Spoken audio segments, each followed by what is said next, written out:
Hey guys, Banana Lock here and welcome back to another Watcher of Realms video. Today we're gonna take a look at Aracha as well as Iovar, which has a banner coming up just today after reset.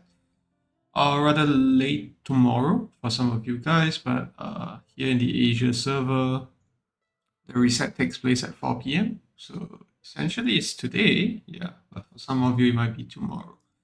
So we're gonna take a look at these two units and take a look at their difference. See do you really need to summon for Iovar. So we don't actually see Iovar here yet, but let's just take a look at Aracha. So Aracha is a fighter. That's the first big difference. Iovar is actually a marksman, and this is the range that she has. It's actually a Zealot 2 range, and then with the range extender as a lot bonus, we're gonna see it cover this tower as well. These are her stats. So pretty average stuff. If you're using Araka, you know that she's not gonna be an amazing damage dealer. There are some uh, parts of a kit where she increases damage, but it's not gonna be that crazy. I think more of what you use her for is actually where is that? Right over here. Every 6 attack, the next attack will ensnare the target in a spider web, inflicting stun on them, lasting for 1 second. So if it's airborne, it's extended to 2. And if let's say it's airborne at max level, it's extended to 3 seconds actually. So this has been the bane of my existence in a lot of GVG lineups where there's Araka. You have to bait Silas's out. You also have to bait out the Messy Web before you can actually send in the legendary Lightning Guards, which tend to just kill everything on the back lines. So this is where I've seen a lot of people use Araka. You can run her in the guild boss for minimal damage, but it's not going to be like crazy stuff. And also, if you have her artifact, it's pretty cool. I think after 2 times that she ultimates, it becomes permanent, sort of like what Abomination does. And typically, you don't really use Araka for that long, so it doesn't really work out well unless it's in GVG. Maybe this could work out. But what's nice here is that it hits one more target, so it means that this every 6 attack things, I'm assuming that uh, the number of times it takes to proc get a lot lower. So that's the main kit that I will take a look at. Spider Toxin, nothing much to talk about here. It's just some extra damage. It's no longer the poison that we used to have. I think only now Liam has Neurotoxin, which is the 1% true damage. Most of the other units have the same tooltip now. And Awakenings wise, I think it's the same at A2. This is where most people really want Araka or Iovar. There's a 5% boost to airborne units, which helps a lot in things like the air attack arena, as well as the Immortal Codex, the Pelagios one. Yeah, but besides that, there's nothing really you'll be fancying. And I think another very big difference is this piercing vision. Other than the 15% attribute boost, for Araka, it's for every 1 tile away from the target, you increase the damage that all her faction members deal by 5% for every 1 tile up to 50. This is very different from Iovar, which we'll take a look at later. Sorry. So on to Iovar now. So he's a marksman instead, not a fighter. Cost is slightly lower at 16k. I think base stats wise, his damage is slightly lower, which is quite typical for most marksmen. Their damage are all slightly lower. And his kit is all out damage. 50% damage to one enemy 2 times, which makes him great for Codex, especially with his ultimate as well. 60 strikes within 3 seconds. That sounds like something that will break the Styx shield very well. And he synergizes very well with other marksmen because the more marksmen on the field there is, the more flying swords he conjures. And then this one is just a buff after his ultimate, increasing his damage output with the reduced attack interval as well as the extra 1 hit per attack. And then this one is just whenever any allied axeman casts an ultimate, gains one flying sword, and following three attacks ignore some defense. So no control, no nothing, just all out damage, especially to anti-air, especially air units. Is really focused on anti-air. And then there's some nice defense penetration as well. And very importantly, his lot bonus is different. When deployed, faction members' damage increased by 15% every 20 seconds, and then stacking up to 3 times. I'm not sure if this means when the units themselves are deployed, or do you need Iovar to be deployed? But either ways, you're going to be wanting to deploy him. He packs quite a punch in Guild Boss. I've seen him do like 80, 90, 100 million damage on like pretty decent gear. So it's going to be a lot better than what you could normally see. So awakenings wise, you're gonna see the same thing, that 5% damage boost, but most of his awakenings are pretty nice. Aimed at boosting his ultimate's damage. So this one gains 4 swords immediately. In case you didn't tell, he actually does most of his damage when there's 12 swords. And this one is increased to that passive after he casts his ultimate. And yeah, crit rate easier to build, and then yeah, this one is just, you know, giving him straight up ultimate max damage.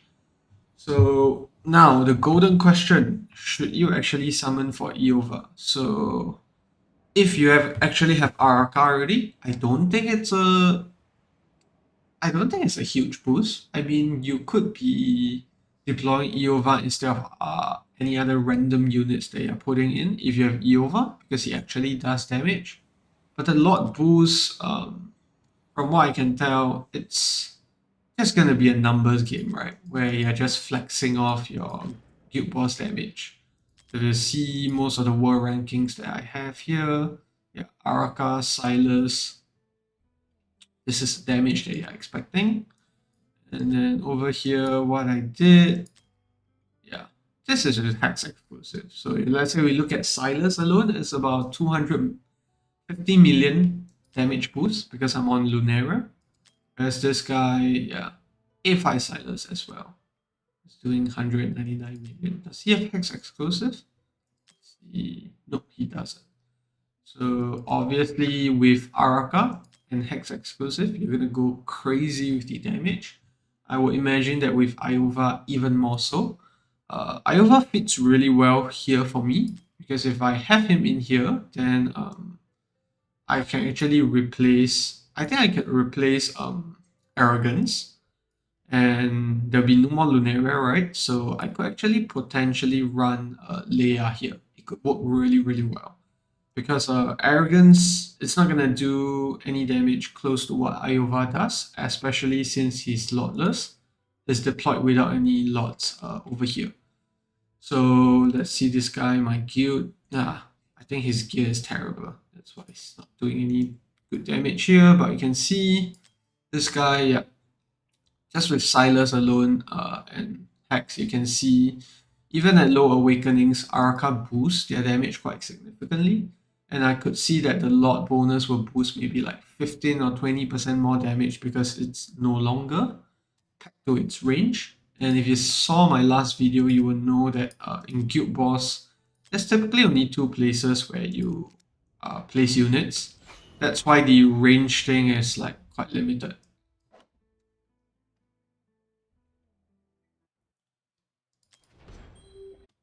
You can see right over here, Silas, you normally place here. That's going to be 1, 2, 3, 4, 5, 6, 7, 35%. There's going to be a 10% boost for him. And then for Hex, which you normally place here, so that you can still deploy a hollow and still, you know, be in the range of Dolores boost. That's going to be 1, 2, 3, 4, 5, 6. Was it 5 actually? So 25%, that's going to be a pretty big 20% boost. But yeah, sorry for the scuff sound. I know it sounds really creepy, but yeah, that's gonna be one of the main reasons why you will want Iovar over Araka. But To be honest, if you already have Araka, I might just hold out for another better banner. I know that Valderon and Praetus have not had a banner yet, so with the anniversary coming up soon, it's a really good chance to wait out for that because yeah, whatever increase that you see here is just gonna be a flexing game where you get more cube boss damage.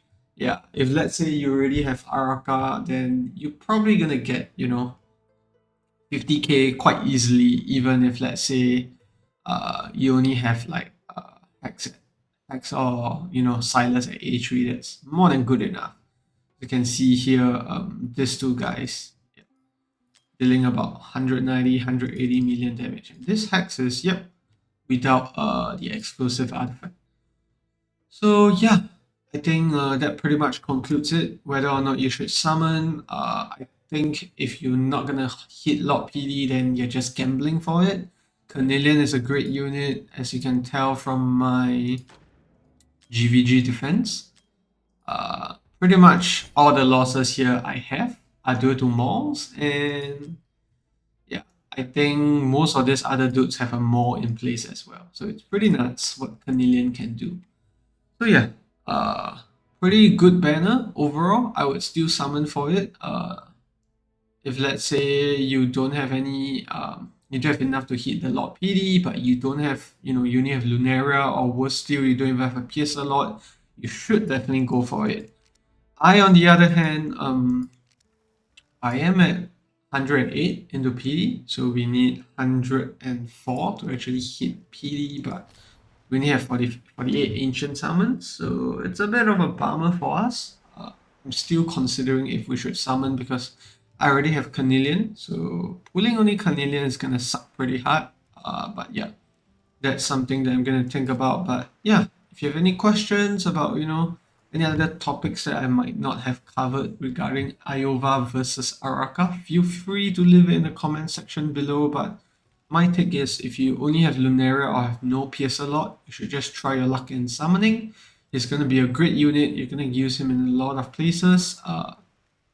But let's say you already have Araka, then I might hold out for Praetus or Valderon banner.